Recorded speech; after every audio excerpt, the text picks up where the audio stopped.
Senhores, Léo Condé não é mais o treinador do Ceará.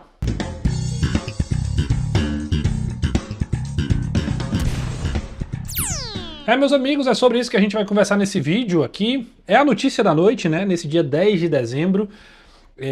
Chegando em casa aqui já do trabalho, aí, já com essa notícia, divulgada em primeira mão pelo André Almeida, companheiro aí do Sistema Verdes Mares, e confirmado imediatamente. Já pude também apurar, já pude também conversar com algumas pessoas do Ceará antes de gravar o vídeo. Então tô aqui de supetão, já gravando o vídeo, já trocando essa ideia, já colocando no canal no YouTube pra gente poder conversar um pouco sobre isso, né, e as implicações disso, pelo menos de forma inicial, né?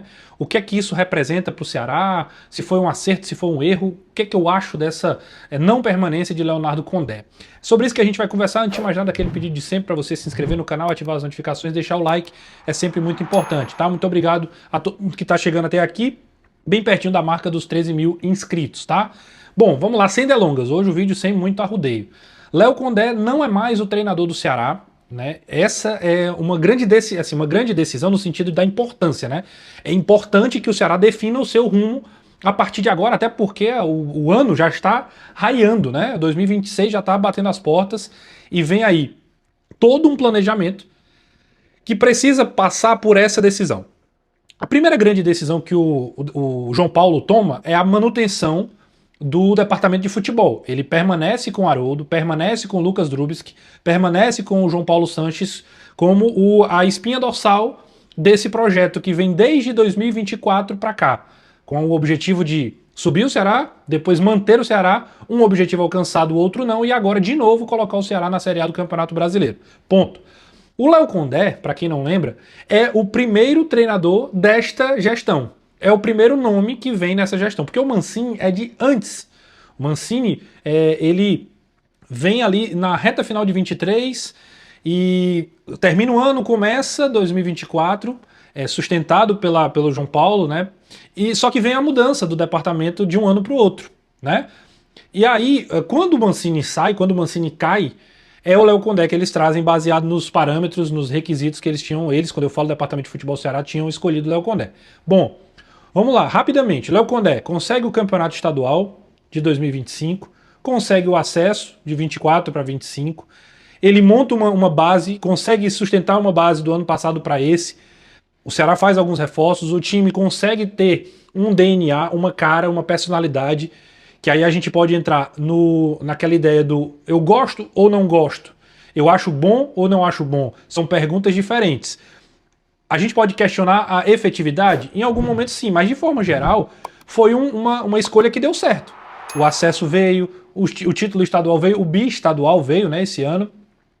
O Ceará fez uma boa Copa do Nordeste, só que obviamente o Ceará também esteve em algum momento limitado, tanto na questão de projeção de competição, pegou um Palmeiras e acabou esbarrando, né, num gigante do país, mas principalmente em relação ao trabalho do Léo Condé de campo, a gente percebe que era um trabalho que tinha um certo limite, um certo teto. E acho que no final da Série A isso ficou explícito.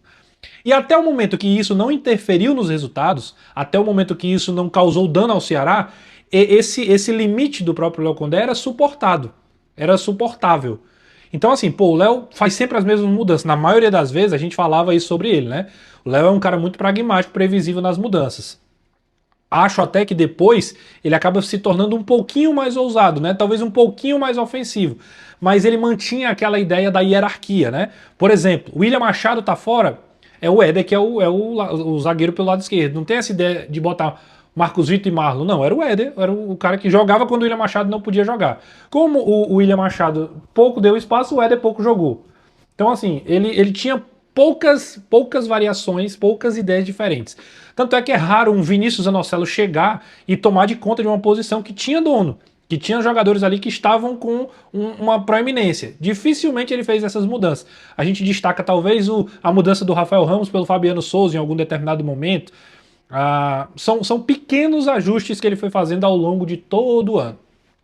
A não permanência do Condé me mostra uma ideia de que duas coisas. Primeiro, em relação ao Ceará, uma ideia de a gente pode ir atrás de um nome agora que tenha uma personalidade um pouco diferente, que seja bom de trabalho, que seja bom de campo, que tenha ideia, que tenha alternativa para jogar uma Série B, né? Montar um projeto a longo prazo, que se sustente, obviamente, até lá, né? No sentido de ser um time competitivo, com um viés talvez um pouco mais de um time que tem mais uma atitude, né? Que um time que talvez tenha mais alternativas, de que ouse um pouco mais não falo nem na escalação, mas nas mudanças, na proposta de ambição de jogo, né?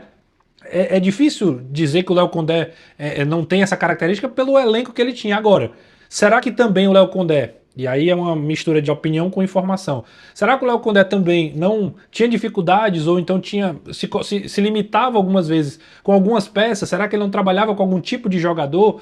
É algo também que pode pesar numa hora dessa, numa decisão como essa. Jogadores com mais personalidade, jogadores que batem mais de frente, que normalmente são esses caras que têm mais também atitude dentro do campo, que também chegam e decidem jogos, né? É um limiar aí que você tem que equilibrar, que eu acho que é um grande desafio para um treinador de futebol, saber gerir essas pessoas. Por outro lado, também pode ser uma decisão, e acho até que o é também, do Léo Condé olhar e dizer assim, bom, fiz um trabalho de Série B no Vitória, no Ceará, subi as duas equipes, fiz uma boa Série A até certo ponto, falho obviamente no objetivo final que era a manutenção, porém mostrei que eu tenho capacidade de ficar na Série A. Aí pode surgir o Sport, aí pode surgir o Remo, aí pode surgir um outro nome dentro desse contexto que o Léo se sinta preparado para permanecer na Série A do Campeonato Brasileiro e já não queira continuar no Ceará, já começando com essa pressão de ter sido rebaixado. Então acho que a junção dessas duas coisas faz com que essa escolha, e para mim acaba sendo uma escolha acertada para os dois lados, apesar de entender que o Léo Condé para a Série B é um nome que tem boas valências, que tem um cara que pode fazer uma boa Série B, e entendendo isso, acho que o Ceará vai passar por um processo de mudança que ele talvez vai precisar de um treinador com um perfil diferente nesse sentido. Um cara sério, assim como o Léo Condé, um cara trabalhador, assim como o Léo Condé, um cara que não é de confusão, assim como o Léo Condé, porém com um pouco mais dessa atitude. Eu acho que é justo a gente destacar tudo que o Condé fez. Acho que o Condé é um nome que fica na história do Ceará, um cara que tem serviços prestados, precisa ter o respeito mesmo de todo mundo, mas há tempo para todas as coisas e acho que o Ceará, por conta do que ele passou, a lição que talvez o departamento de futebol tenha entendido e aprendido em comum acordo com o Léo Condé é que tem horas que é preciso esticar um pouquinho da baladeira, talvez arriscar um pouquinho mais, ser um pouco mais ousado. Não é simples, não é receita de bolo, não significa que você trazendo esse perfil vai conseguir resultados melhores, diferentes, não é receita de bolo, assim seria muito fácil, porém, acho que o torcedor do Ceará, o Ceará como instituição, talvez precise viver essa fase, precisa viver essa experiência de ter um time com mais atitude, de ter um time com mais personalidade, de ter um pouco mais de sangue, de gana. Essa é a minha sensação. Qual é a sua sensação? Deixa aí nos comentários. Só terminar, pedir para você deixar o like, se inscrever no canal e também colar nas promoções da GoCase, frete grátis para todo o Brasil. Acima de R$ 99,00 você consegue o cupom, usando o cupom Fala Manso você tem mais 5% de desconto. É uma oferta melhor do que a outra, cola na GoCase, esse é um recado imprescindível para você também, beleza? Grande abraço, até a próxima e a gente volta trazendo depois o comentário sobre o novo treinador alvinegro.